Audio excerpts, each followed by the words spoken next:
If you recently inherited 500,000 or more, one of the hardest decisions may not be what to invest in.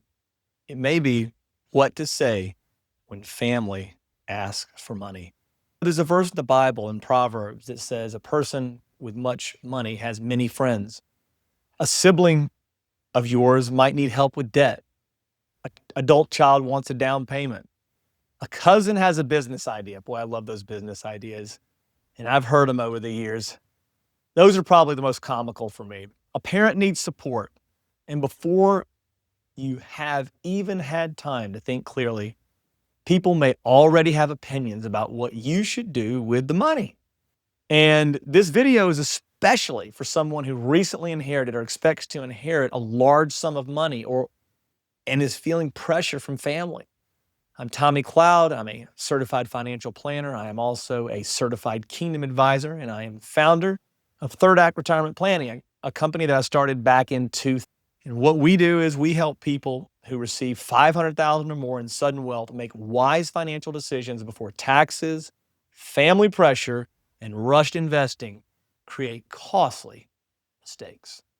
In this video, I want to show you how to say no or not yet without being cold, selfish, or careless. This is educational, not personal financial, tax, or legal advice, as I mentioned in every video, just about. Your situation may depend on the type of asset, tax rules, deadlines, family dynamics, and your broader financial plan. Let's talk about decision number one. Do not make promises while emotions are high. I've talked about this with people before. They love to say something in the moment. It feels good. You say something in a phone conversation. It just feels good to say it or in person. And later you realize that you don't want to do it and you have no intention. Now, all of a sudden, the people's level of trust for you goes down. Your integrity level has gone down because your yes is not your yes. You're not able to stick to your commitment. And this is common. And inheritance often comes with grief and pressure and guilt and confusion. You may want help. You may feel like this money should benefit the whole family. You may feel guilty because you receive more than someone else. Doubtful. You can always take care of that guilt by giving them enough to make it where y'all are dead even. But this is exactly why you need to slow down. A quick yes can become a long-term problem. I've seen people give large amounts to family before they knew whether their own retirement income was secure. And to me, that's just, wow. I've seen people pay off someone else's debt only to be asked again 6 months later. That's a standard rule of giving money. If you give once, oftentimes you'll have to give again. I've seen people try to keep peace in the family, but create more tension because there was no clear plan. So before you say yes, say this: I'm not making any major decisions with the inheritance right now. Need time to understand everything first. That's not rude. That is responsible. Decision number two: separate love from access to money. You can love your family and still not fund every request. You can care deeply and still say no. You can be generous and still have boundaries. Working with a financial advisor or a financial planner that understands this can help you on how to wisely give money to your family members. Also, you can set up like a chat GPT bot or Claude or something where you set the GPT up or the agent up where it will give you biblical advice on giving money to people, children, parents, family, whatever.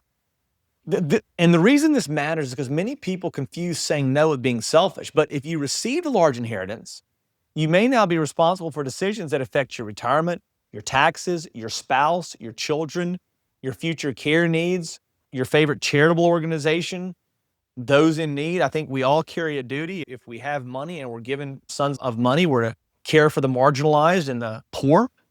That is bigger than one request from one family member, right?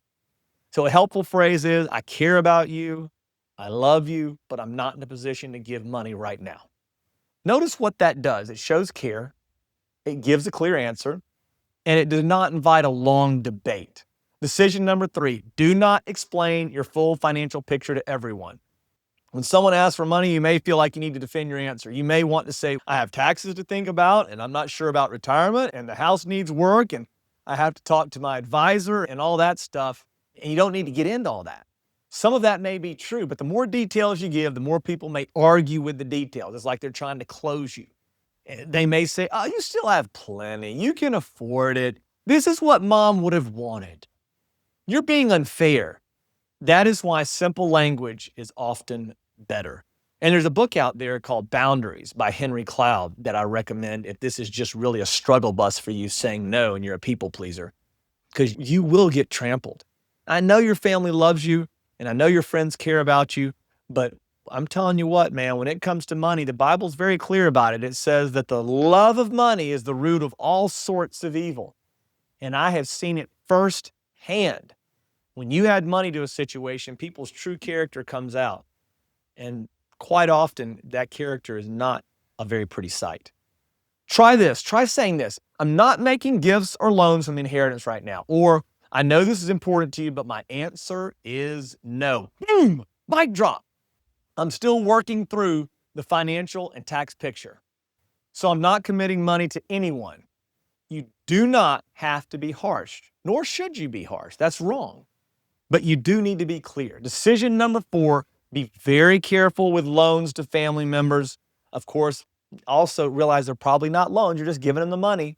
Any money you give to a family member and you call a loan, you can expect not to get it back. Is the best way to deal with it. Many inheritance problems start with this sentence: it's just a loan. Please do not say that. Please do not think that. If you give somebody money, it's unusual that they'll pay you back oftentimes. You can just count. Family loans are rarely just loans. Okay, so what happens if they do not pay you back? What happens if another family member finds out? Oh my goodness. What happens if you need the money later? What happens if the relationship changes? A loan can become a gift, can become an expectation, can become a family conflict. So before lending money, pause. You may need to coordinate with an accountant, an enrolled agent, or a CPA, an estate planning attorney, a financial planner, deciding whether a gift or a loan makes sense. There may be tax issues, there may be estate issues, there may be fairness issues, and there may be retirement issues. The key question is not, can I afford this today? The better question is, can I afford this after I understand my full plan? Decision number 5, create a giving policy before requests control you. If you want to help family, that does not mean every request gets a yes. One of the most important things I think that we do with people is to develop a giving policy and talk through it and what is going to be wise and what's going to truly be helpful to their family and not enable them or turn them into a different person regarding their work ethic. A giving policy is a simple set of rules you create before emotions take over. For example, I will not give or lend money during the first 6 months after receiving the inheritance. I will only consider gifts after my tax plan, retirement plan, and estate plan are reviewed. I will help with certain needs, but not business ideas, lifestyle upgrades, or repeated emergencies. I will pay for a person's college once they have gotten the degree. I will pay off their debt. So you could have all types of rules. This gives you a process. And when someone asks, you can say, I've decided not to make any financial gifts until my plan is complete. That is much easier than deciding from scratch every time someone asks. Let me give you a simple example. Imagine you inherit $750,000. Your brother asks for $50,000 to pay off credit cards. Your adult child asks for $80,000 for a house down payment. Another family member says you should help pay for a parent's care. Each request may sound reasonable on its own, but together they could change your retirement plan, your cash reserves, your tax picture, and your ability to handle future needs. This is why you do not handle requests one at a time in isolation. You need a full plan first. Here's the main point. When family asks for money after an inheritance, you do not have to choose between being generous and being wise. You can do both, but the order matters. Pause first. Protect the money. Understand taxes and deadlines. Review your retirement picture. Decide what you can afford. Then decide what generosity looks like, not the other way around. So if someone is pressuring you right now, here's a simple answer you can use. I care about you and I understand why you're asking, but I'm not making financial gifts or loans from the inheritance right now. I need to complete my planning first. That sentence may feel uncomfortable, but it may protect your future, your family, and the inheritance itself.